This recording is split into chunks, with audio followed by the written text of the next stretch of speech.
नमस्कार दोस्तों, स्वागत है आपका daily one topic by AK YouTube channel पर।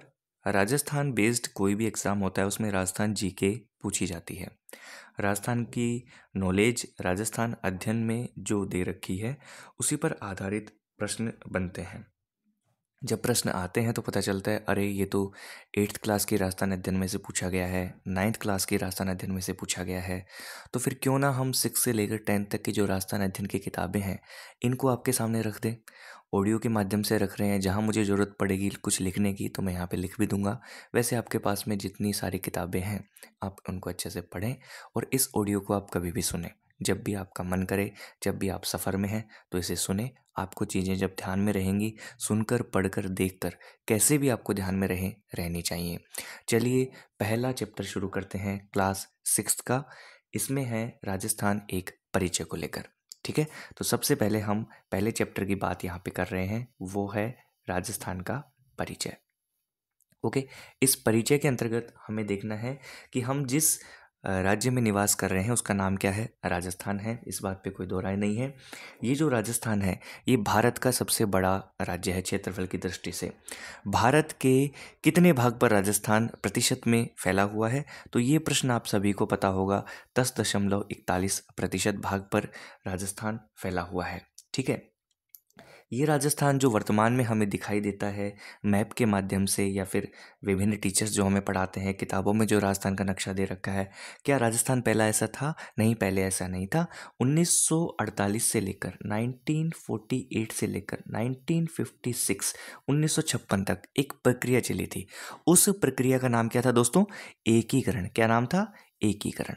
उस एकीकरण के बाद में राजस्थान अपने इस वर्तमान स्वरूप में आया है। ठीक है, तो राजस्थान का एकीकरण हुआ, फिर राजस्थान अपने वर्तमान स्वरूप में आया है।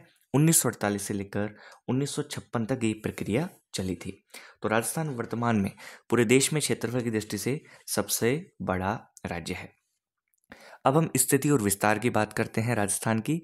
तो स्थिति और विस्तार में भौगोलिक दृष्टि से देखें तो भारत के कौन से भाग में राजस्थान स्थित है? तो दोस्तों भारत का उत्तरी और पश्चिमी भाग जो है उसके अंतर्गत राजस्थान स्थित है। उत्तरी पश्चिमी भाग में राजस्थान स्थित है। एक प्रश्न तो आपसे अब यहाँ पे डायरेक्ट आपको प्रश्न ही हिट किए जा रहे हैं। ओके, अब देखिए अक्षांश की स्थिति देखें तो राजस्थान की अक्षांश स्थिति क्या है? 23 डिग्री 3 मिनट से 30 डिग्री 12 मिनट। 23 डिग्री 3 मिनट से 30 डिग्री 12 मिनट। कौन सा अक्षांश? उत्तरी अक्षांश। ठीक है, देशांतर की बात करें तो 69 डिग्री 30 मिनट से 78 डिग्री 17 मिनट। ये कौन सा देशांतर है? ये पूर्वी देशांतर है। तो ये तो अक्षांशीय स्थिति हो गई और ये देशांतर की स्थिति हो गई। तो कंप्लीट ऐसे ही ध्यान में रख लेना। कई बार आपसे पूछ लिया जाता है कि राजस्थान का जो अक्षांशीय विस्तार है वो किससे है? 23 डिग्री 30 मिनट से या 23 डिग्री 30 मिनट से? तो 23 डिग्री 3 मिनट से राजस्थान विस्तृत है। 23 डिग्री 30 मिनट तो कर्क रेखा हो जाएगी। वो कर्क रेखा आपका जो जिला है बांसवाड़ा, कौन सा जिला है? बांसवाड़ा, इसके बीच से गुजरती है। कर्क रेखा बांसवाड़ा के बीच से गुजरती है। ठीक है ना। चलिए अब देखिए ये अक्षांश और देशांतर विस्तार हो गया। अब आपसे पूछ लिया जाए कि भाई जो ये आपका राजस्थान है, ये आपका जो राजस्थान है, मैं यहाँ पे एक हल्का सा मैप अगर बनाने की गुस्ताखी करूँ तो देखिए इस प्रकार से अपना जो राजस्थान फैला हुआ है। ठीक है, ये एक आउटलाइन आपके पास में आ गई। तो इसका उत्तर से लेकर और दक्षिण तक विस्तार कितना है? तो आप ध्यान में रखिएगा 826 किलोमीटर। 826 किलोमीटर। इसका पूर्व से लेकर पश्चिम में विस्तार कितना है? तो ध्यान में रखिएगा 869 किलोमीटर। कितने किलोमीटर? 869 किलोमीटर। मतलब उत्तर से दक्षिण थोड़ा कम विस्तार है, पूर्व से पश्चिम थोड़ा अधिक विस्तार है। ठीक है ना। तो विषम कोणीय चतुर्भुज या पतंगाकार राजस्थान की एक आकृति है, एक स्थिति है। ठीक है, और राजस्थान का कुल क्षेत्रफल कितना है? तो ध्यान में रखिएगा 342,239, 3,42,239 किलोमीटर स्क्वायर कह सकते हैं या फिर वर्ग किलोमीटर आप इसे कह सकते हैं। ओके। अब राजस्थान की बात आती है कि राजस्थान में कितने ज़िले और कितने संभाग हैं। तो वर्तमान में यदि हम आज की बात करें, जब वीडियो पब्लिश हो रहा है, 33 ज़िले हैं और 7 संभाग हैं। 33 ज़िले और 7 संभाग हैं राजस्थान के अंतर्गत। ये ज़िले और संभाग क्यों होते हैं? प्रशासनिक सुविधाओं की दृष्टि से देखें तो देश के राज्यों को कई जिलों में विभाजित कर दिया जाता है। छोटे छोटे क्षेत्रों का विकास करना है तो उनमें जिलों का निर्माण किया जाता है। इसी प्रकार राजस्थान में कितने जिले हैं? 33 जिले हैं। ठीक है।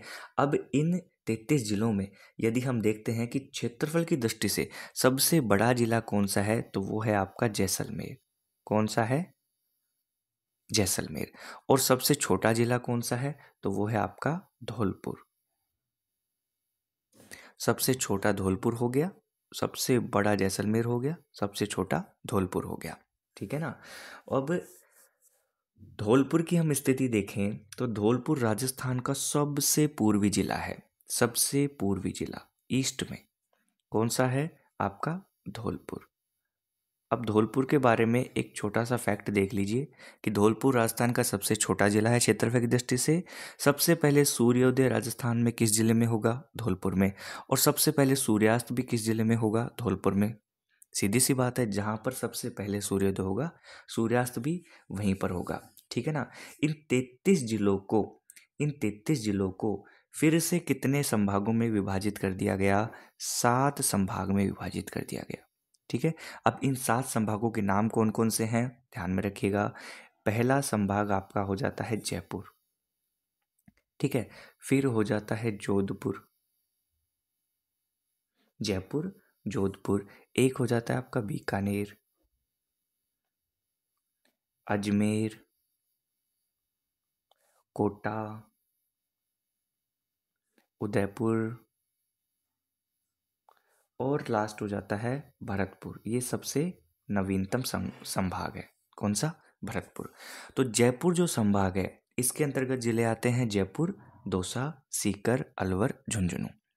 जोधपुर संभाग है इसके अंतर्गत जिले आते हैं जोधपुर, पाली, जालोर, सिरोही, बाड़मेर और जैसलमेर। बीकानेर संभाग में जिले आते हैं बीकानेर, चूरू और गंगानगर, हनुमानगढ़। अजमेर संभाग में जिले आते हैं अजमेर, भीलवाड़ा, टोंक और नागौर। कोटा संभाग में आते हैं कोटा, बूंदी, बारा, झालावाड़। उदयपुर में आते हैं उदयपुर, राजसमंद, चित्तौड़गढ़, बांसवाड़ा, डूंगरपुर और प्रतापगढ़। भरतपुर संभाग में आते हैं भरतपुर, धौलपुर, करौली और सवाई माधोपुर। अब देखिए प्रश्न यहाँ से इतने ऐसे बन सकते हैं कि जयपुर संभाग में कितने जिले हैं? तो भाई 5। ठीक है। जोधपुर संभाग में कितने जिले हैं? तो 6। बीकानेर संभाग में कितने जिले हैं? तो 4। अजमेर संभाग में कितने जिले हैं? 4। कोटा संभाग में कितने जिले हैं? 4। उदयपुर संभाग में कितने जिले हैं? तो यहाँ पर 6। और भरतपुर संभाग में कितने जिले हैं? तो 4। ठीक है ना। अब एक माइनर यदि आपसे पूछा जाएगा, बहुत ही डीप चला जाएगा, तो फिर आपसे पूछ लिया जाएगा कि नागौर किस संभाग में स्थित है? तो आप कहेंगे साहब अजमेर में स्थित है। ठीक है ना। टोंक किस में स्थित है? तो अजमेर में स्थित है। चित्तौड़गढ़ किस संभाग में स्थित है? तो उदयपुर में स्थित है। सीकर किस संभाग में स्थित है? जयपुर में स्थित है। जैसलमेर, सिरोही, जालोर, पाली ये किस संभाग में स्थित है? तो जोधपुर में स्थित है। ओके। तो इस प्रकार से आपसे प्रश्न पूछा जाएगा। ये आपकी 6th क्लास की बुक में दे रखे हैं। आप इन्हें जब एक बार पढ़ेंगे तो आपको फिर से ये चीज़ ध्यान में आ जाएगी।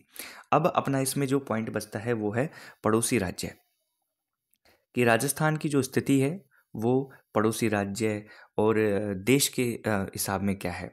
तो राजस्थान राज्य के 5 पड़ोसी राज्य हैं। 5 पड़ोसी राज्य कौन कौन से हैं? नंबर प्लेट के हिसाब से लिख रहा हूँ। पंजाब, हरियाणा, यूपी, एमपी और गुजरात। ये राजस्थान के 5 पड़ोसी राज्य हैं। पंजाब, हरियाणा, यूपी, एमपी और गुजरात। ठीक है ना। तो उत्तर से जब हम दक्षिण की तरफ आते हैं सीमा के साथ साथ, तो फिर इनकी यही स्थिति आ जाती है। राजस्थान की कुल स्थलीय सीमा आपसे पूछी जाए तो 5,920 किलोमीटर है। 5,920 किलोमीटर कुल स्थलीय सीमा। वहीं राजस्थान की अंतर्राष्ट्रीय सीमा जिस सीमा से लगी हुई है, देश से लगी हुई है, वो है दोस्तों पाकिस्तान। कौन सा है? पाकिस्तान। इस पाकिस्तान से जो सीमा लगी हुई वो है 1,070 किलोमीटर। इस 1,070 किलोमीटर को क्या कहते हैं? Red Cliff. ये रेड क्लिफ रेखा है जो राजस्थान में 1070 किलोमीटर तक लगी हुई है। ये जो रेड क्लिफ रेखा है पाकिस्तान से जो मिलती है, इसका जब निर्धारण किया गया था तो वो समय था दोस्तों 1947। कौन सा समय था? 1947। 1947 में इस रेखा का निर्धारण किया गया था आज़ादी के समय। इसका नाम रेड क्लिफ है और राजस्थान की पश्चिमी अंतर्राष्ट्रीय सीमा पाकिस्तान देश से मिलती है जो 1070 किलोमीटर है। राजस्थान के साथ सबसे लंबी सीमा बनाने वाला जो राज्य है, राज्य की बात करें तो वो एमपी है, यानी मध्य प्रदेश। मध्य प्रदेश की सीमा राजस्थान से सबसे ज़्यादा लगती है। ठीक है ना। तो ये दोस्तों आपका पहला चैप्टर हुआ इसमें राजस्थान का सामान्य जो परिचय है उससे संबंधित। अब 6th क्लास में आपका दूसरा चैप्टर आ जाता है राजस्थान का इतिहास। राजस्थान का इतिहास, ठीक है। चित्तौड़गढ़ जिले का एक छोटा सा गांव है भाटोली, ये एक भूमिका बनाई हुई है चैप्टर में। तो वहाँ पर एक छात्र है रमेश, वो दीवार पर लगा राजस्थान का मानचित्र देखकर बोलता है टीचर को कि सर हमारे राज्य का नाम राजस्थान है तो हमारे क्षेत्र को हम मेवाड़ क्यों कहते हैं? चित्तौड़गढ़ मेवाड़ में आता है। तो मेरे मामा जोधपुर में रहते हैं, उससे हम मारवाड़ क्यों कहते हैं, ऐसा क्यों है? अब शिक्षक जो हैं वो अपनी ड्यूटी निभाते हुए कहते हैं कि भाई बात सुन, मेवाड़ और मारवाड़ ये हमारे क्या नाम है? प्राचीन नाम है। क्या नाम है? प्राचीन नाम है। मेवाड़ और मारवाड़ ये हमारे प्राचीन नाम हैं, ठीक है। तो हमारे पास में जो राजस्थान आज हमें दिख रहा है, ऐसी कोई भी राजनीतिक इकाई पहले नहीं थी। पहले जनपद थे, अंचल थे, उनके अंदर राजस्थान विभाजित था, है ना। तो भौगोलिक स्थान या वहाँ रहने वाली जाति के नाम से उस जनपद या अंचल या उस क्षेत्र को जाना जाता था। जैसे जांगल प्रदेश, मरू, शिवी, मेवात, हाड़ौती, ये सब प्रदेश, ठीक है ना। तो वहाँ पर रहने वाली जाति या भौगोलिक स्थान के नाम से उस अंचल या जनपद को जाना जाता था। अब प्राचीन भारत में आर्य जो थे उन्होंने छोटी छोटी बस्तियां मिलाकर अपने अपने राज्य और जनपदों का निर्माण शुरू कर दिया था। महाभारत और संहिता ग्रंथों में राजस्थान के कई जनपदों का उल्लेख मिलता है। अब इन जनपदों की हम बात करें तो सबसे पहले हम बात करेंगे मरु जनपद की। किसकी जनपद की? मरु। तो ऋग्वेद सहित हमारे पौराणिक ग्रंथ जिनमें रामायण है, चरक संहिता है, महाभारत है और वृद्ध संहिता है, इसमें मरु प्रदेश का वर्णन है। तो आपसे प्रश्न पूछा जाए कि मरु प्रदेश का वर्णन किन किन में मिलता है, तो ऋग्वेद में तो मिलता ही है, साथ ही हमारे पौराणिक ग्रंथ भी हैं जिनमें रामायण, चरक संहिता, महाभारत, वृद्ध संहिता, इसमें मरु प्रदेश का वर्णन है। मरु प्रदेश आर्यों का प्रारंभिक जनतंत्र था। तो आर्यों का प्रारंभिक जनतंत्र कौन सा था? तो मरु प्रदेश। इसको मैं सेंटर में लिख देता हूं, ठीक है, मरु। तो पहली बात तो हमने क्या देखी कि इसका वर्णन कहाँ कहाँ पर है। इसका वर्णन ऋग्वेद सहित रामायण, चरक संहिता, महाभारत, वृद्ध संहिता में मिलता है। मरु प्रदेश जो है आर्यों की प्रारंभिक जनतंत्र था। क्या था? आर्यों का प्रारंभिक जनतंत्र था, जिसमें इस मरु प्रदेश में वर्तमान में जो जिले आते हैं बीकानेर, नागौर, चूरू, गंगानगर, जैसलमेर और बाड़मेर के कुछ भाग इसमें सम्मिलित हैं। वर्तमान मरु प्रदेश में हम बात करें तो आपका बीकानेर, नागौर, चूरू, गंगानगर, जैसलमेर और बाड़मेर का कुछ भाग इसके अंतर्गत सम्मिलित है इस मरु प्रदेश में। समय के साथ इस क्षेत्र का विस्तार के साथ ही कुरु, मद्र तथा जांगल नामक जनपदों का भी निर्माण हुआ।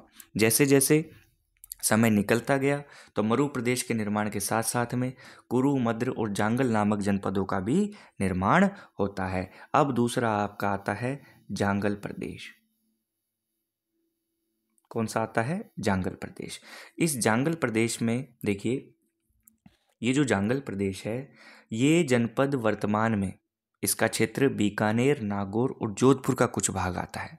तो सबसे पहले तो जांगल का वर्तमान क्षेत्र आपसे पूछा जाए तो बीकानेर, नागौर और जोधपुर का कुछ भाग आता है। इसकी राजधानी अहिछत्रपुर थी। राजधानी सुनिए, अहिछत्रपुर, जो वर्तमान में नागौर प्रतीत होती है। अहिछत्रपुर मतलब वर्तमान में नागौर। किसकी राजधानी थी? जांगल प्रदेश की राजधानी थी। पुराणों में के अनुसार यादव वंश के बलराम और श्री कृष्ण द्वारिका जाते समय इसी क्षेत्र से गुजरे थे। कौन से क्षेत्र से गुजरे थे? जांगल से। 3-4 बातें ध्यान में रखनी है। एक तो जांगल जो जनपद है, जांगल जो प्रदेश है, इसका वर्तमान जो स्वरूप है, कुछ भाग है, वो आता है बीकानेर, नागौर और जोधपुर में। दूसरा, इसकी राजधानी क्या थी? अहिछत्रपुर। और वो अहिछत्रपुर वर्तमान में क्या प्रतीत होता है? वो नागौर प्रतीत होता है। क्या प्रतीत होता है? नागौर प्रतीत होता है। ठीक है। साथ ही पौराणिक कहानियों में हमें ये देखने को मिलता है कि यादव वंश के बलराम और श्री कृष्ण द्वारिका जब जा रहे थे तो वो किस क्षेत्र से गुजरे थे? जांगल प्रदेश से गुजरे थे। ठीक है दोस्तों। तीसरा आपका आ जाता है मत्स्य। मत्स्य तो मत्स्य जो है, इस जनपद का उल्लेख हमें कहाँ मिलता है? इस जनपद का उल्लेख हमें ऋग्वेद में मिलता है। महाभारत में मत्स्य जनपद की राजधानी बैराट थी। तो राजधानी क्या थी मत्स्य की? बैराट। क्या थी? बैराट। विराट नगर। ये जनपद अलवर और जयपुर के बीच में स्थित था। इस स्थान का वर्णन चीनी यात्री युआंग चांग ने भी किया। इस स्थान का वर्णन चीनी यात्री युआन चांग ने भी किया। अब आपसे पूछा जाएगा कि जनपदों में वह स्थल जिसका विवरण वर्णन चीनी यात्री युआन चांग ने भी किया, तो वो कौन सा है? मत्स्य जनपद। और इसकी राजधानी विराटनगर बैराट थी और ये अलवर और जयपुर के बीच में स्थित है। और इस जनपद का उल्लेख कहाँ मिलता है? ऋग्वेद के अंतर्गत मिलता है। 3-4 पॉइंट थे, हमने आपको इसमें बताया। नेक्स्ट देखिए आपका शूरसेन। शूरसेन तो शूरसेन जो है राजस्थान का भरतपुर, धौलपुर और करौली, इसका अधिकतर भाग शूरसेन जनपद में सम्मिलित था। इसकी राजधानी मथुरा थी भाई। डायरेक्ट प्रश्न पूछे जाते हैं भाई। शूरसेन जनपद की राजधानी मथुरा, मत्स्य जनपद की राजधानी विराटनगर, शूरसेन जनपद की राजधानी मथुरा। ठीक है। 4वीं शताब्दी ईसा पूर्व के यूनानी लेखकों ने सिकंदर के समय में शूरसेन या सोरसेन का उल्लेख किया। अब आपको इसका उल्लेख कहाँ मिलेगा? यूनानी लेखकों ने किया था सिकंदर के समय में शूरसेन या सोरसेन नामक स्थान का उल्लेख किया 4वीं शताब्दी में। बयाना प्रशस्ति में भी शूरसेन नामक राजवंश का वर्णन मिलता है। तो वह कौन सी प्रशस्ति है जिसमें शूरसेन राजवंश का उल्लेख मिलता है? तो वो बयाना प्रशस्ति है। बयाना प्रशस्ति। कौन सी प्रशस्ति? बयाना। बयाना प्रशस्ति में शूरसेन नामक राजवंश का उल्लेख मिलता है। सिकंदर के आक्रमण के बाद में अपनी स्वतंत्रता को सुरक्षित रखने को उत्सुक पंजाब और टक की कुछ जातियां राजस्थान में आकर बस गई। इनमें अपने साहस और शौर्य के लिए प्रसिद्ध मालव, शिवी, अर्जुनायन आदि जातियां प्रमुख थी। ठीक है। तो ये आपका हो गया शूरसेन जनपद। अगला है आपका शिवी। कौन सा जनपद है? शिवी। शिवी तो आधुनिक शिवी जनपद जो है आधुनिक उदयपुर के पूर्व का भाग, पश्चिम और उत्तर का संभागीय प्रदेश शिवी जाति के आधिपत्य में स्थापित किया गया था। ये जो शिवी जनपद है, इसकी राजधानी मध्यमिका या मध्यमिका थी। वो वर्तमान में इसके जो अवशेष हैं वो चित्तौड़गढ़ के पास नगरी नामक गांव में मिलते हैं। ठीक है। मध्यमिका या मध्यमिका के जो अवशेष हैं राजधानी के, वो नगरी नामक स्थान गांव में मिलते हैं। वो चित्तौड़गढ़ के पास स्थित है और शिवी जनपद की राजधानी मध्यमिका या मध्यमिका थी। इस भूभाग को मेदवाट या प्रागवाट भी कहते थे। मेदवाट या प्रागवाट, मेदवाट या प्रागवाट भी कहते थे शिवी जनपद वाले स्थान को। ठीक है। जो माध्यमिका थी चित्तौड़गढ़ के पास में नगरी गांव में इसके अवशेष मिलते हैं। इस भूभाग को मेदपाट या जिसे मेवाड़ या प्रागवाट भी कहा जाता है। ओके। अगला आपका जनपद है अर्जुनायन। अर्जुनायन। इस अर्जुनायन के बारे में देखिए। भरतपुर अलवर प्रांत के अर्जुनायन अपनी विजयों के लिए प्रसिद्ध थे, अपने जीतने के लिए प्रसिद्ध थे। अर्जुनायनों ने मालवों के साथ मिलकर विदेशी क्षत्रपों को हराया था। आपसे प्रश्न पूछा जाएगा कि किन्होंने मालवों के साथ मिलकर विदेशी क्षत्रपों को परास्त किया था? तो वो अर्जुनायन थे। वो कौन थे? अर्जुनायन थे। इनका क्षेत्र क्या था? भरतपुर अलवर प्रांत। भरतपुर अलवर प्रांत। तो अर्जुनायनों ने मालवों के साथ मिलकर, किन के साथ मिले? मालवों के साथ मिले और किन्हें हराया? विदेशी क्षत्रपों को हराया। ठीक है, नेक्स्ट है मालव। मालव, तो मालवों की शक्ति का केंद्र जयपुर के निकट के नगर थे, वर्तमान में टोंक में स्थित है। समय के साथ ये अजमेर, टोंक और मेवाड़ तक फैल गए थे। टोंक, प्रतापगढ़ और झालावाड़ का क्षेत्र मालव देश के अंतर्गत आता था। तो मालव देश के अंतर्गत कौन कौन सा क्षेत्र आता था? टोंक का, प्रतापगढ़ का और झालावाड़ का क्षेत्र।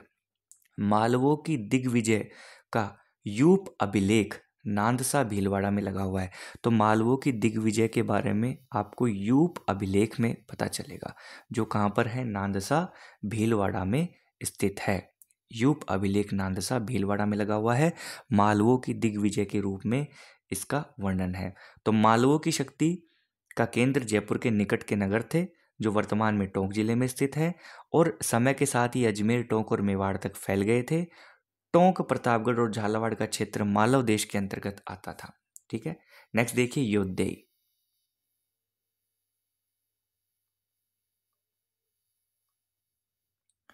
राजस्थान का उत्तरी भाग का योद्धेय भी एक शक्तिशाली गणतंत्रीय कबीला था। संभवतः योद्धेयों ने ही उत्तरी राजस्थान में कुषाण शक्ति को नष्ट किया था। तो उत्तरी राजस्थान में कुषाण शक्ति को नष्ट करने वाले कौन थे? योद्धेय थे। ये एक शक्तिशाली गणतंत्रीय कबीला था राजस्थान के उत्तरी भाग में। गुप्त काल तक भी ये गणतंत्रीय व्यवस्थाएं अपने अपने क्षेत्र पर बनी रही थी। गुप्त काल तक भी इनका अपने अपने क्षेत्र पर अस्तित्व था। ऐसा प्रतीत होता है कि गुप्त सम्राटों ने इन्हें अर्ध आश्रित रूप से बनाए रखा था, लेकिन 5वीं सदी के बाद हूण आक्रमण हुए तो यहाँ पर गणतंत्रीय जनपदों की व्यवस्था को समाप्त कर दिया गया। तो योद्धेय की जो गणतंत्रीय शासन व्यवस्था थी, ये गुप्त सम्राटों तक बनी रही थी। फिर जब 5वीं शताब्दी में हूण आक्रमण जब हुए तो इन जनपदों की व्यवस्था समाप्त कर दी गई। वृहद संहिता नामक ग्रंथ में इसके पतन की चर्चा है। तो योद्धेय जो जनपद है, योद्धेय जो शक्तिशाली गणतंत्रीय कबीला है, इसके पतन की चर्चा किसमें की गई? वृहद संहिता में योद्धेय जनपद के पतन की चर्चा की गई है। ठीक है ना। इसके बाद में ये जनपद अन्य नामों और सीमाओं को लेकर सामने आते हैं, जैसे मेवाड़, वागड़, मारवाड़, हाड़ौती, ढूंढाड़ और मेवात। ओके, अब देखिए आपका जो क्षेत्र है मेवाड़। मेवाड़ क्या है? तो प्राचीन शिवी जनपद वाले क्षेत्र को मेवाड़ कहा गया। प्राचीन शिवी जनपद वाले क्षेत्र को मेवाड़ कहा गया। ठीक है ना। अब प्राचीन शिवी जनपद वाला जो क्षेत्र था, उदयपुर के आसपास का पूर्व, पश्चिम, उत्तर का संभागीय जो क्षेत्र था, ठीक है ना, इसको मेवाड़ कहा गया। और आधुनिक में देखें तो उदयपुर, चित्तौड़गढ़, प्रतापगढ़, राजसमंद, भीलवाड़ा के जिले मेवाड़ क्षेत्र में रहे थे। कौन कौन से? उदयपुर जिला, चित्तौड़गढ़ जिला, प्रतापगढ़ जिला, राजसमंद, भीलवाड़ा जिला, ये सब मेवाड़ क्षेत्र में रहे थे। इस मेवाड़ क्षेत्र पर 7वीं शताब्दी से आधुनिक राजस्थान के निर्माण तक गुहिल सिसोदियाओं वंश का शासन रहा। किनका शासन रहा? गुहिल सिसोदिया। गुहिल सिसोदिया वंश का शासन रहा। किस पर? ये जो 7वीं शताब्दी से आधुनिक राजस्थान के निर्माण तक इस मेवाड़ क्षेत्र पर गुहिल सिसोदिया वंश का राज्य रहा था। नागदा, आहाड़ा, कल्याणपुर, चित्तौड़गढ़, कुंभलगढ़, चावंड, उदयपुर आदि समय समय पर इसकी राजधानियां बनती रहीं। यहाँ की बोली मेवाड़ी है। मेवाड़ से क्या बना? मेवाड़ी। अगला है आपका वागड़ प्रदेश। कौन सा है? वागड़। वागड़ प्रदेश। तो वागड़ राजस्थान के दो क्षेत्र वागड़ के नाम से जाने जाते हैं, ध्यान में रखिएगा। एक तो डूंगरपुर बांसवाड़ा, दूसरा पिलानी के पास नरहड़, भादरा, नौहर और कलना का क्षेत्र। लेकिन जो अधिकतर जो प्रसिद्ध है वो डूंगरपुर बांसवाड़ा के भूभाग को ही वागड़ या वाकट के नाम से जाना जाता है। और यहाँ की बोली क्या है? वागड़ी। क्या है? वागड़ी। तो ये कौन सा क्षेत्र हो गया आपका? डूंगरपुर और बांसवाड़ा। बांसवाड़ा। तो वैसे तो दो क्षेत्र हैं जो वागड़ के नाम से जाने जाते हैं, लेकिन अधिकतर जो प्रसिद्ध है, फेमस है, जहाँ की बोली वागड़ी है, ये आपका डूंगरपुर और बांसवाड़ा का क्षेत्र है। ठीक है। फिर आपका एक क्षेत्र आ जाता है मारवाड़। मारवाड़। मारवाड़। इस मारवाड़ में देखिए, प्राचीन मरु प्रदेश ही मारवाड़ है। 7वीं सदी में इसके मंडोर यानी जोधपुर के क्षेत्र पर गुर्जर प्रतिहारों ने शासन किया था। बाद में इस क्षेत्र पर राठौड़ वंश का आधिपत्य स्थापित हो गया था। ठीक है।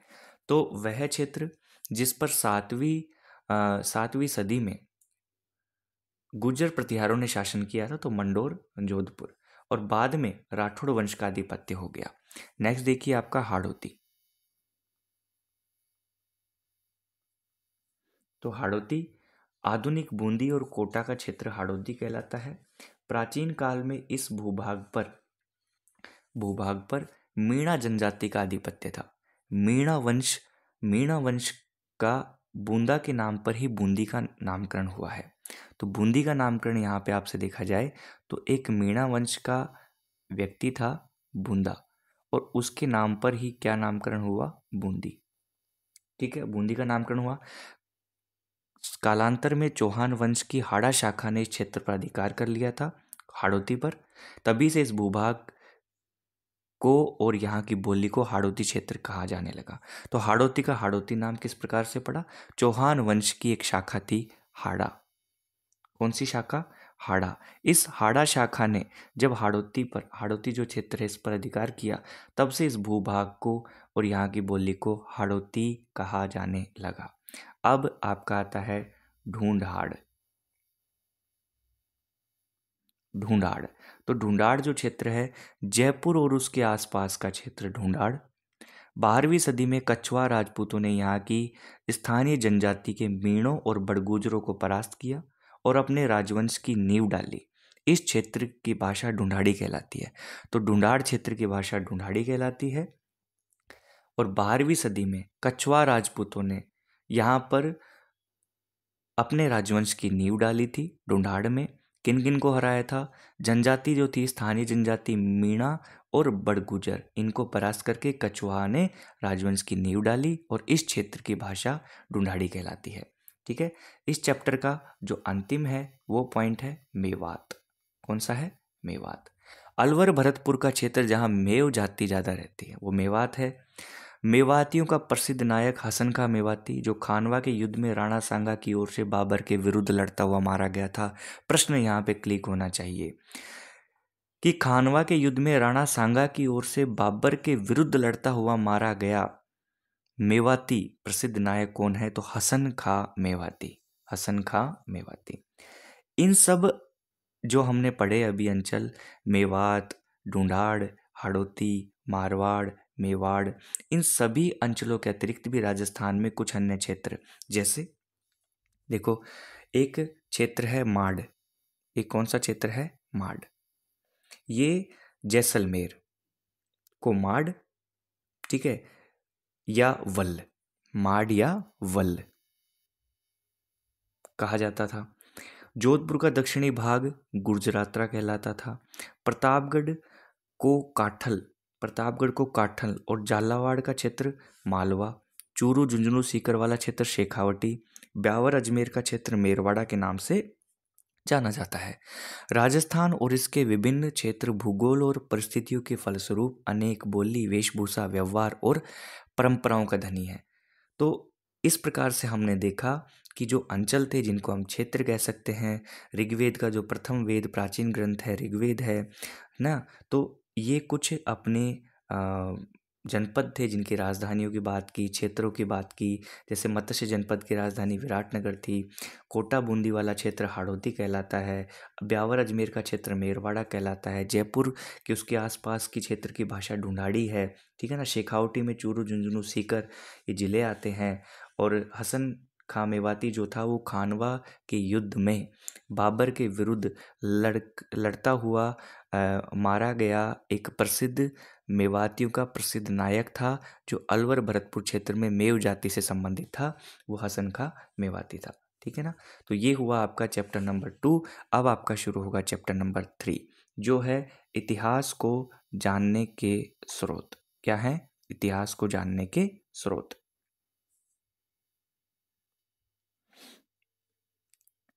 नेक्स्ट जो हमारा चैप्टर है वो है इतिहास जानने का स्रोत। ठीक है।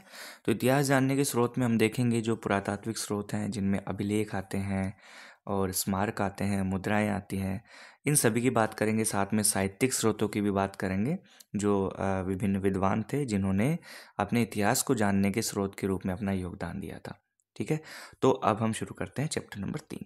प्राचीन काल के इतिहास में अध्ययन से हमें सभ्यता का एक क्रमिक विकास का ज्ञान होता है। इन स्रोतों को हम मुख्यतः 2 भागों में विभाजित कर लेते हैं। वो 2 भागों में हम जब विभाजित करते हैं तो देखिए, पहला तो आपका हो जाता है पुरातात्विक। कौन सा हो जाता है? पुरातात्विक। दूसरा आपका हो जाता है साहित्यिक। पुरातात्विक और साहित्यिक, ये 2 प्रकार के स्रोत हैं जिनका हम अध्ययन करेंगे। सबसे पहले हम देखते हैं पुरातात्विक स्रोत।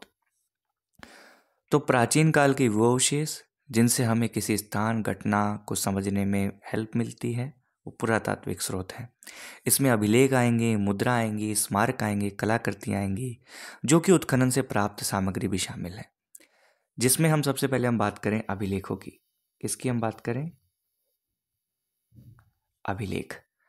अभिलेख ये हमें शिलालेख यानी पत्थर की बड़ी पट्टियों पर, पाषाण शिलाओं यानी पत्थर के बड़े बड़े खंडों पर, स्तंभों, भवनों, गुफाओं की दीवारों पर, मूर्ति प्रतिमाओं पर, स्तूपों, मठों, तालाबों, खेतों में खड़ी शिलाओं, ताम्रपत्रों पर उत्कीर्ण किए हुए मिलते हैं। क्या? अभिलेख। अभिलेख की उपयोगिता क्या है? तो ये विविध भाषाओं में गद्य और पद्य दोनों शैलियों में लिखे हुए मिलते हैं। इन अभिलेखों में हमें शासकों के बारे में, राजकुमारों के बारे में, घटनाओं के तिथियों के बारे में, शासन कार्यों के बारे में उल्लेख मिलता है। साथ ही इनसे हमें उस समय की सामाजिक, राजनीतिक, धार्मिक स्थिति क्या थी, सांस्कृतिक जीवन कैसा था, इसकी जानकारी मिलती है। प्रशस्ति क्या होती है? वे अभिलेख जो किसी शासक की प्रशंसा में लिखे गए, जिसमें उसकी बड़ाई की गई है ना, वो प्रशस्ति कहलाते हैं। वे अभिलेख जो किसी शासक की प्रशंसा में लिखे गए। प्रमुख अभिलेखों की बात करें तो नगरी अभिलेख, कंसवा अभिलेख, घटियाला अभिलेख, किराड़ू, नांदसा, बरनाला, सामोली शिलालेख आदि से राजस्थान की धार्मिक व्यवस्था, यज्ञ के कौन कौन से प्रकार थे, भूमि और राजनीतिक सीमा की जानकारी मिलती है। उदाहरण के रूप में देखें तो घटियाला अभिलेख, प्रतिहारों और बिजोलिया शिलालेख चौहानों का इतिहास जानने का महत्वपूर्ण साधन है। चौहानों का इतिहास जानना है तो घटियाला अभिलेख और प्रतिहार और बिजोलिया की शिलालेख महत्वपूर्ण साधन है। चीरवा का जो शिलालेख है रावल समर सिंह के युग की जानकारी देता है। तो रावल समर सिंह के युग की जानकारी किससे मिलती है? चीरवे के अभिलेख से। ठीक है, चीरवे के शिलालेख से। अब देखिए स्मारक क्या होते हैं। अभिलेख देखा हमने, अब आया अपने पास में शब्दावली स्मारक। राजस्थान के विभिन्न स्मारकों में दुर्ग प्रमुख है, जिसमें चित्तौड़, जालोर, गागरोन, रणथंभौर, आमेर, मेहरानगढ़, तारागढ़, कुंभलगढ़ ये दुर्ग महत्वपूर्ण है स्मारकों में। इसके अलावा भवन हो गए, महल हो गए, सार्वजनिक भवन बनाए थे या फिर स्नानागार या फिर मठ, स्तूप, मंदिर, समाधि, बावड़ी जो भी हैं, ये सब स्मारक में आते हैं। ये हमें तत्कालीन उस समय की स्थापत्य कला, धार्मिक क्या स्थिति थी, पूजा पाठ की या उपासना की कौन सी पद्धति थी, मनुष्य की चेतना और समृद्धि का ज्ञान करवाते हैं क्या? स्मारक। ठीक है। फिर आपकी आती हैं मुद्राएं।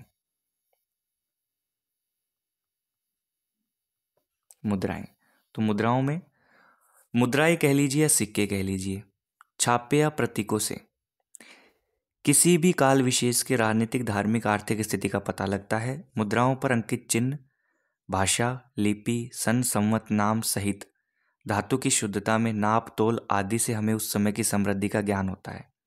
सिक्के राज्य व शासक की शक्ति के सूचक भी हैं।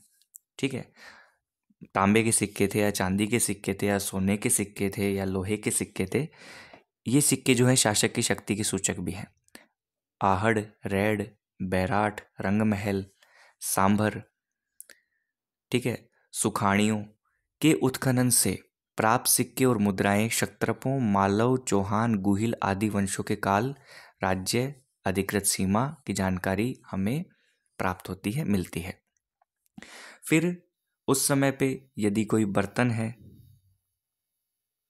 या कलाकृतियां हैं, बर्तन कलाकृतियां, जैसे उत्खनन, कहीं पर खुदाई की, वहाँ पर हमें उस समय के बर्तन मिले।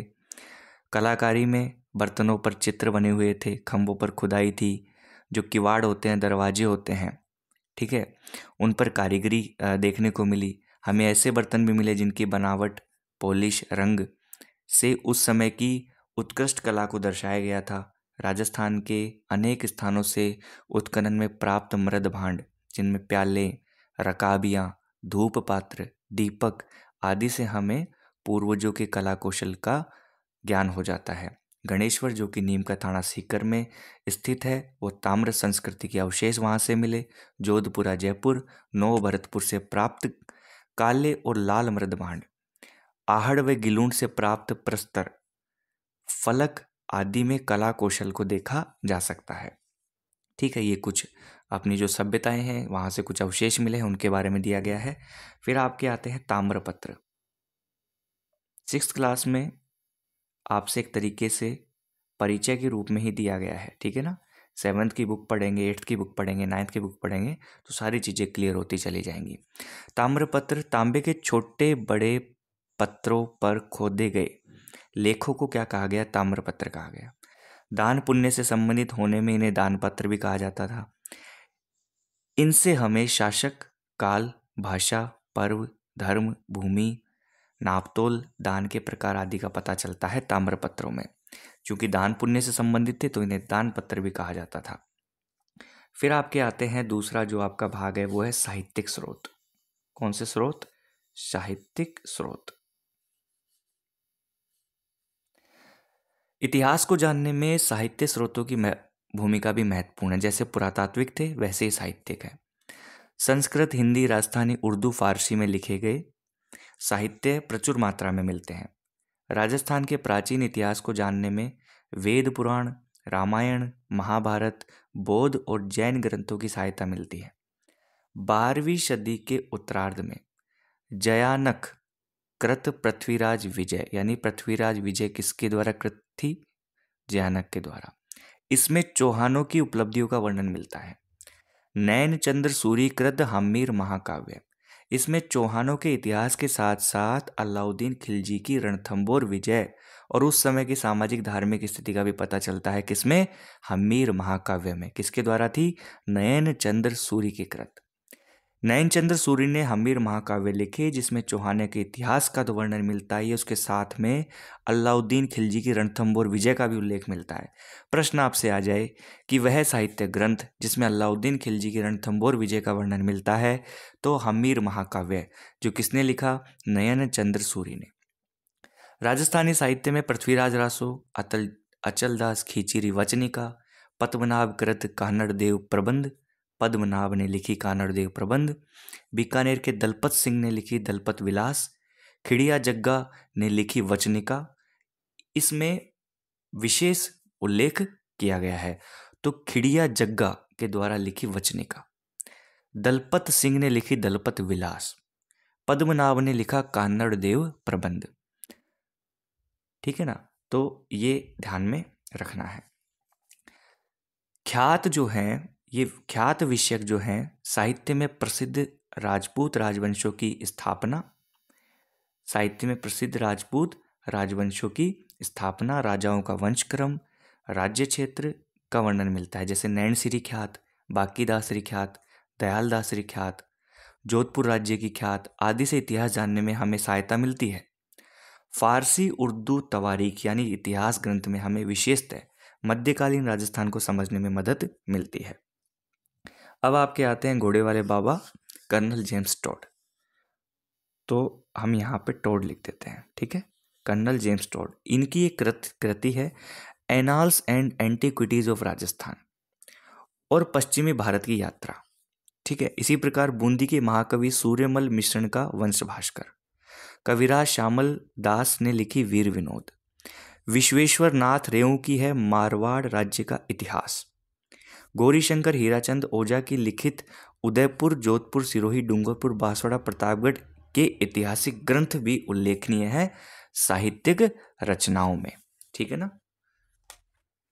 तो इस प्रकार से हमने चैप्टर नंबर 3 भी क्लियर कर लिया, जिसमें देखिए वंश भास्कर के लेखक कौन है, तो सूर्यमल मिश्रण, है ना। प्रशंसा में लिखे गए जो अभिलेख होते हैं वो प्रशस्ति कहलाते हैं। समर सिंह वह शिलालेख जिसमें रावल समर सिंह के युग के अंत की जानकारी मिलती है, संस्कृत में उत्कीर्ण है चीरवे का शिलालेख, ठीक है। तो इस प्रकार से हमने देखा चैप्टर नंबर 3। अब देखेंगे हम चैप्टर नंबर 4 जो है राजस्थान के प्राचीन सभ्यता स्थल। कौन से सभ्यता स्थल? इस प्राचीन सभ्यता स्थलों के बारे में हम बात करें तो देखिए, जब हम स्वयं के बारे में सोचना छोड़ देते हैं, दूसरों की सोचना शुरू करते हैं, तो हम समूह में रहकर कार्य शुरू करते हैं। इसी से सभ्यता की शुरुआत होती है, ठीक है। तो कुछ सभ्यताएं नष्ट भी हो जाती हैं, कुछ नया आकार ले लेती हैं। ऐसी ही कुछ सभ्यताएं हमारे सामने आती हैं जब उत्खनन होता है। तो राजस्थान में मानव के प्रारंभिक क्रियाकलाप क्या थे, कब से प्रारंभ हुए थे, इन सब का उल्लेख हमें उत्खनन में जो साक्ष्य मिले, लकड़ी मिली, अनाज मिली, हड्डियां मिली, उपकरण मिले, अस्त्र शस्त्र मिले, उनसे हमें पता चलता है। चूंकि हमें ये बात पता है कि प्राप्त उपकरणों में पत्थर के उपकरण की संख्या सर्वाधिक है, अतः आरंभिक युग को क्या कहा गया, प्रस्तर युग कहा गया, पत्थरों का युग कहा गया। प्रस्तर युग में मानव अपनी आवश्यकता की पूर्ति के लिए जानवरों का शिकार करता था, पहली बात। जंगलों से कंदमूल एकत्र करके अपना पेट भरता था। उसने कुल्हाड़ी, गंडासा, छुरा जैसे उपकरण बनाए थे, ठीक है। प्रस्तर युग के बाद में ताम्रकांस्य काल आया, उसके बाद में लोह युग के अवशेष प्राप्त होते हैं। तो पहले पत्थर, फिर तांबा कांसा और फिर लोहे का युग। हम पहले भी पढ़ चुके कि मानव शिकार से पशुपालन और कृषि कार्य की ओर बढ़े थे। पत्थर के स्थान पर उसने धातु के उपकरण बनाना शुरू किया था। धातुओं में भी सबसे पहले तांबे का उपयोग शुरू किया। राजस्थान में ताम्र सभ्यता के अवशेष में कालीबंगा, गणेश्वर और आहड़ आदि क्षेत्रों से प्राप्त होते हैं, ठीक है। तांबे के जो अवशेष हैं, ताम्र सभ्यता के जो अवशेष हैं वो कालीबंगा सभ्यता, गणेश्वर और आहड़ क्षेत्रों से प्राप्त होते हैं। तो सबसे पहले हम जिस सभ्यता की बात करेंगे वो है कालीबंगा, कालीबंगा सभ्यता। राजस्थान में दृशदत्ती और सरस्वती नदी की घाटी में अमलानंद घोष ने 2 दर्जन स्थल खोजे थे, जिसमें हनुमानगढ़ जिले के घग्गर नदी के किनारे कालीबंगा है। तो हनुमानगढ़ जिले में किस नदी के किनारे है? घग्गर नदी के किनारे। बाद में यहाँ पर अमलानंद घोष ने इन्हें खोजा। बाद में डॉक्टर बीबी लाल और बीके थापर ने यहाँ पर उत्खनन करवाया। खुदाई में यहाँ सिंधु सरस्वती सभ्यता काल का एक नगर मिला, जिसमें मकानों में ईंटों का प्रयोग किया गया था। मकानों में 4-5 बड़े और कुछ छोटे कमरे भी थे। बस्ती में गंदे पानी की निकास की लकड़ी और ईंटों की नालियां बनी हुई थी। यहाँ चबूतरे भी मिले, जिन पर अग्निकुंड जिन पर हवन करते हैं ना, वो हवन अग्निकुंड भी मिले, ठीक है ना। अग्निकुंड मिले, वेदिकाएं मिली। अग्निकुंड या वेदिकाएं संभवतः धार्मिक कार्यों के लिए ये प्रयुक्त होते होंगे। दूसरा टीला देखें तो उत्खनन में एक दुर्ग के अवशेष मिले। कालीबंगा की नगर योजना सिंधु सरस्वती सभ्यता की नगर योजना के समरूप दिखाई देती है।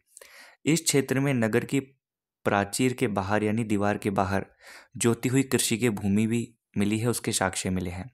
खुदाई में जो गाय के मुख वाले प्याले, तांबे के बैल, किसकी हम बात कर रहे हैं? हम बात कर रहे हैं कालीबंगा की। कालीबंगा से खुदाई में क्या क्या मिले? गाय के मुख वाले प्याले, तांबे के बैल, कांस्य के दर्पण, हाथी दांत का कंगा, मिट्टी के बर्तन, कांच की मणियां, खिलौने प्राप्त हुए हैं। समय के साथ नदियों का पानी सूखा और मरुस्थल बढ़ा तो ये समृद्ध बस्ती उजड़ गई, ऐसा माना जाता है। ठीक है ना। तो लकड़ी और ईंटों की बनी नालियां मिली, अग्निकुंड मिले, चबूतरे मिले, कुछ 4-5 बड़े और कुछ छोटे कमरे भी यहाँ पर मिले कालीबंगा में। ओके, नेक्स्ट आपकी सभ्यता है आहड़ या आघाटपुर। हम इसे आहड़ लिख देते हैं। क्या लिख देते हैं? आहड़। उदयपुर के पूर्व में आहड़ यानी बेड़च नदी के किनारे 2 टीले दिखाई देते हैं, जिसको स्थानीय में धूलकोट कहते हैं। क्या कहते हैं? धूलकोट। यह बस्ती पहले ताम्रवती तंबावती के नाम से जानी जाती थी। ऐसा प्रतीत होता है कि तांबे के औजारों के निर्माण का केंद्र होने से इसका नाम पड़ा। 10वीं और 11वीं शताब्दी में इसे आघाटपुर के नाम से जाना गया। तो आघाटपुर, आहड़, ताम्रवती या तांबावती या धूलकोट एक ही नाम है। ठीक है ना, एक ही सभ्यता के नाम है और 10वीं और 11वीं शताब्दी में आघाटपुर के नाम से जाना जाने लगा। यहाँ पर क्या क्या मिला दोस्तों? यहाँ पर मकानों की दीवारें पत्थर और मिट्टी से बनी हुई हैं, ऐसा मिला। छत जो है, छत बांस और केलू से बनी हुई है। तो आहड़ की छतें आहड़ सभ्यता में बांस और केलू से बनी हुई हैं। मकानों की दीवारें पत्थर और मिट्टी से बनी हुई हैं। बड़े कमरों के बीच में बांस की परदी पर मिट्टी चढ़ाकर छोटे छोटे कमरों में विभाजित किया गया। मकानों में 4 से 6 चूल्हे मिले हैं, मतलब सब एक साथ रहते थे, संयुक्त परिवार था, सामूहिक भोजन किया जाता था, ऐसी विधि के साक्ष्य मिले हैं। उच्च कोटि के चावल उत्पादित होते थे। तो उच्च कोटि के चावल अवशेष भी हमें आहड़ सभ्यता से मिले हैं। ठीक है। आहड़ में भट्टी नुमा चूल्हा भी मिला है। ऐसा माना जाता है कि तांबा पिघलाया जाता होगा। आहड़वासी बर्तन बनाने की कला में दक्ष थे। यहाँ मिले लाल भूरे मृदमांड हाथ की सफाई और अलंकरण की दृष्टि से उत्कृष्ट हैं। धूलकोट के 1951-52 में हुए उत्खनन में तस्तरियाँ, दीपक, धूपदान, कटोरियाँ, मनके, कलश, चूड़ियाँ, खिलौने, 26 किस्म के मणिये, 6 तांबे की मुद्राएं और 3 मोहरें प्राप्त हुई हैं। ऐसे कैसे प्रश्न पूछ लिया जाएगा? 26 किस्म के मणिये कहाँ से मिले? आहड़ से या आघाटपुर से। ठीक है ना। 6 तांबे की मुद्राएं आहड़ से, 3 मोहरें कहाँ से प्राप्त हुई? आहड़ से। धूपदान आहड़ से, कटोरियाँ, मटके, कलश, चूड़ियाँ, खिलौने आहड़ से। तो ऐसा प्रतीत होता है कि प्राकृतिक प्रकोप से विध्वंस हुई इस सभ्यता के लोग उत्तर पूर्व और दक्षिण पूर्व की ओर बढ़े और गिलूंड और भगवानपुरा जैसे स्थान उन्होंने बसाए। ठीक है, आहड़ वालों ने। फिर आपकी सभ्यता आती है बालाथल। तो बालाथल जो है वो उदयपुर जिले की वल्लभनगर तहसील के बालाथल में मिली सभ्यता है। कहाँ पर स्थित है? उदयपुर में। तहसील है वल्लभनगर।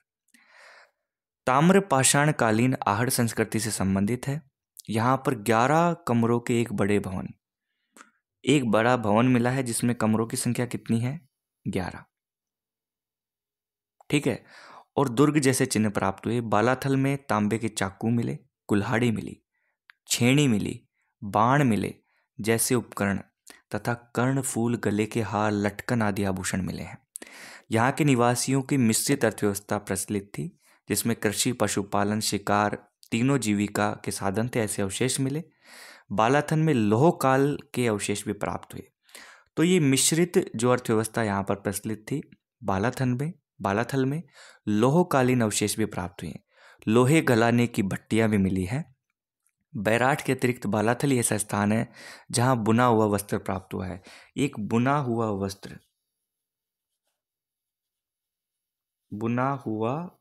वस्त्र तो यहाँ पर बैराठ में के अलावा एक बालाथल स्थान है जहाँ पर बुना हुआ वस्त्र का आपको प्राप्त हुआ है। ठीक है, लोहे गलाने की भट्टियां भी मिली है।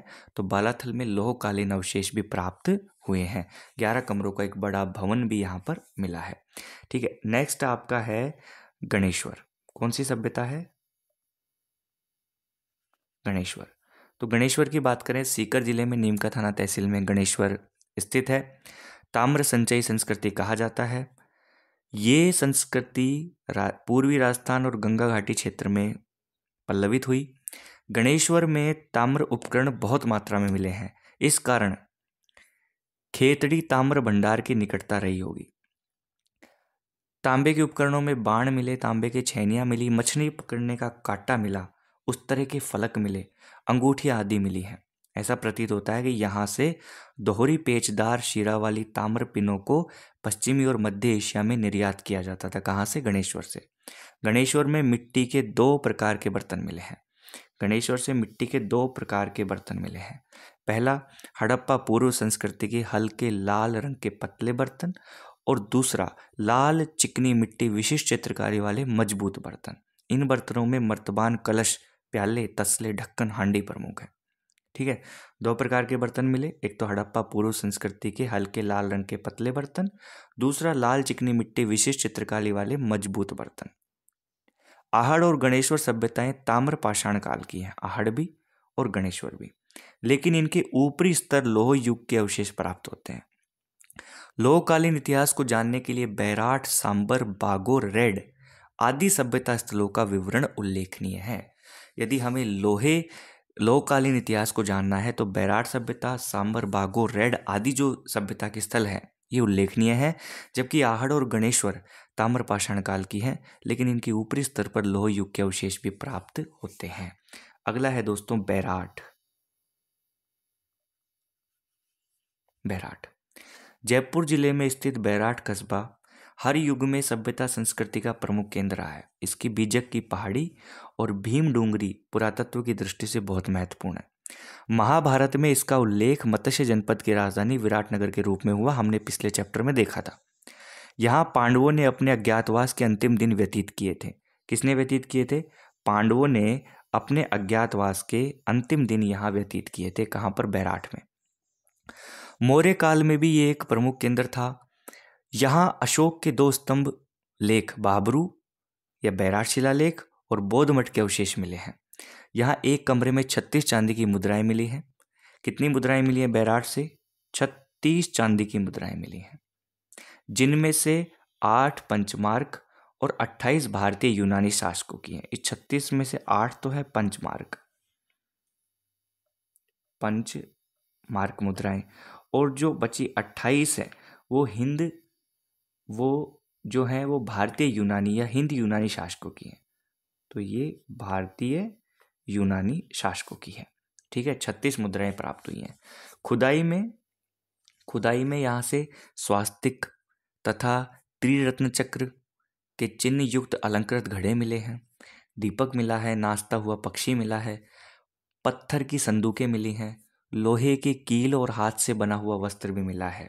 ठीक है ना।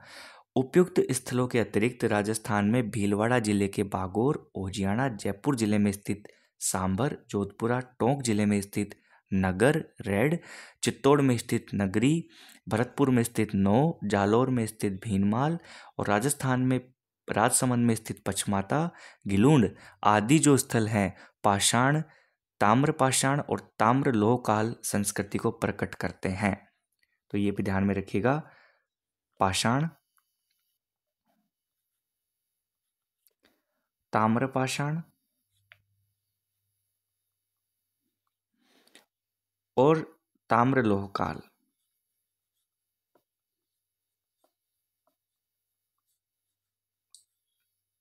ताम्र लोह काल इस संस्कृति को प्रकट करते हैं। कौन कौन से?